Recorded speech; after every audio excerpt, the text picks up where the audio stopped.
Hello and welcome to Perkins Technical Assistance. Our topic is the Perkins Annual Report Submission Guidance. I'm Denise Brock and you can see my contact information there. If you have any questions after the webinar, please feel free to contact me.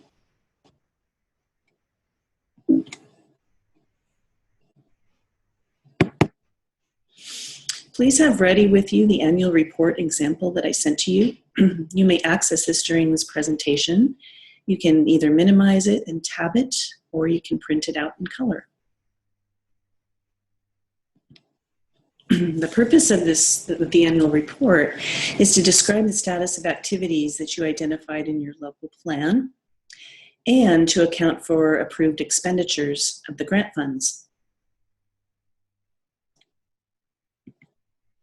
So a few guidelines that will help you with submitting a good annual report is to use past tense. These reports are about what already happened during your program year. And accordingly, make sure that you are using past tense in your report because of that. And be truthful. Report what actually happened as a result of your plan.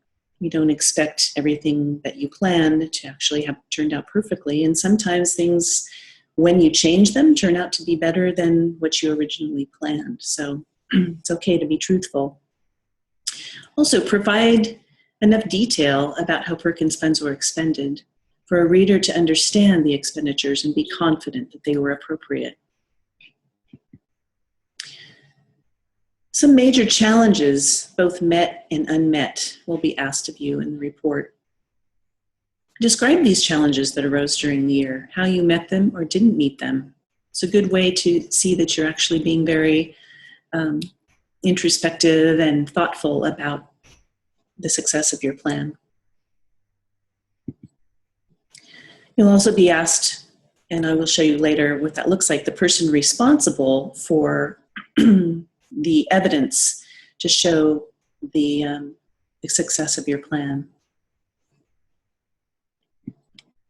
So what are the objectives for the annual report? We have a few. So objective 1 is to report on the summary of CT strategies and accomplishments. This follows the overview to the local plan update. You will see bullet points for opportunities and challenges on page 1. If you like to go ahead and turn to page 1, I'll be referring to that as well. And then it includes identification of the exemplary highlights of the year and other supported activities. So embedded in the tables for the local plan update, you'll find the report sections for performance on SMART goals, indicators, planned activities, and performance measures. Using the evidence that was identified in your plan to show the achievement of your goals and the success of your activities, you evaluate and briefly describe your performance on each. And I'll show you what this looks like now.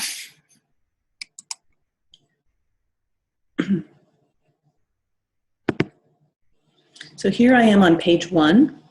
Right here it says overview to the local plan update, identifying major opportunities and challenges that are addressed in the plan, challenges that will be addressed. And so you might ask yourself, well, why is this in purple? So the areas in purple are what the applicant put that they were planning to do. And then if you go further down here, you can see the summary report that I was just referring to, due November 16th. Exemplary highlights, opportunities leveraged, connections that were made, major challenges. Okay, so that is in blue, and the reason for that is to distinguish it from what the original plan was. Other supported activities you will see here, we'll go over in just one second. But you can see how this person used highlighting different colors to distinguish the plan from the annual report. So we'll go back to the slides now.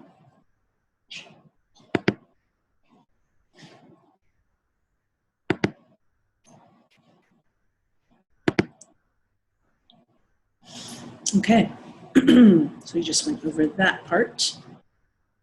So the summary report of strategies and accomplishments. I just showed you there the exemplary highlights of the year, This is where you're describing any outstanding successes you achieved, and go ahead and include as many as you feel are noteworthy. If you wish to highlight a planned activity that was successful, you don't need to repeat information from your report on your planned activity. Just simply refer to it so that the reader can find it. Opportunities and connections. I showed you that on page 3. And these are opportunities that you were able to leverage, ways that you were able to connect with other activities and collaborations that helped you complete the activities of your plan. And of course, sometimes these come up during the year, and in your plan, you didn't think that this might happen, but it happened, and it was actually a great opportunity. So go ahead and add that to your annual report. The other supported activities on page 4, those were the boxes there that I said we'd get back to. So let's go ahead and do that now.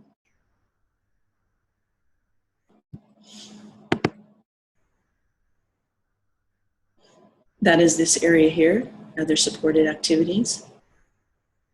So this section is where you report information about activities that you supported but are not reflected in the local plan update.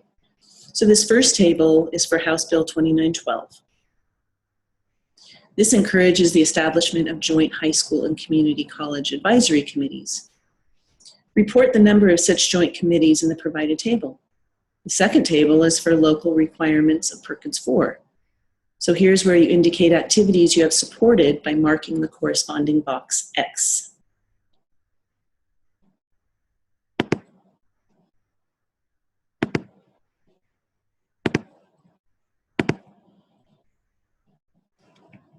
So what is the second objective for filling out this annual report? It's to report on the status of the indicator and the evidence of SMART goal achievement. You'll see this on the end of page 5 and the top of page 6. You'll see included in each indicator table, as mentioned before, the use of highlights and different color type to distinguish from the application narrative. You'll see clear, concise wording, very, very important. And then also, note the difference between status and evidence. If you scroll down to page 25, you will see some graphs. That's a great use of evidence. The status you will see there on the top of page 5 is it's clear, concise, it's short. It's not talking about evidence. It's just talking about what the status is, whether it was met, whether it was partially met, that sort of thing. Okay, so the third objective for the annual report is to report on planned activities. So you include bullets in each planned activity table for the indicators. You'll see this on page 13, and you do the same for Perkins performance measures on page 14. Again, use highlighting. Bullets are always preferable to narrative. Bullets for activities should correspond in order with the bullets for the goals. And this makes it easier for the reader to see the correlation between the goals and the activities associated with the goals. Excuse me. Objective 4 is to report on Perkins 4 basic grant budget spending. This follows the Consortium Regional Investment Planning section. You'll see this on page 35.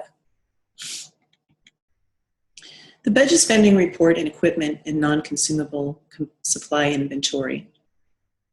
This is all about the money you planned to spend based on your September 2015 approved budget by Reynolds.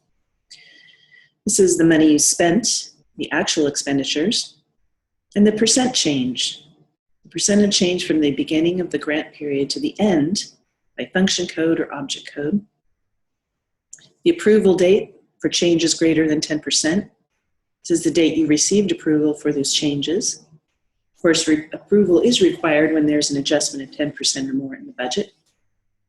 And then lastly, the justification for the change. What changed in your plan that required changes in the budget?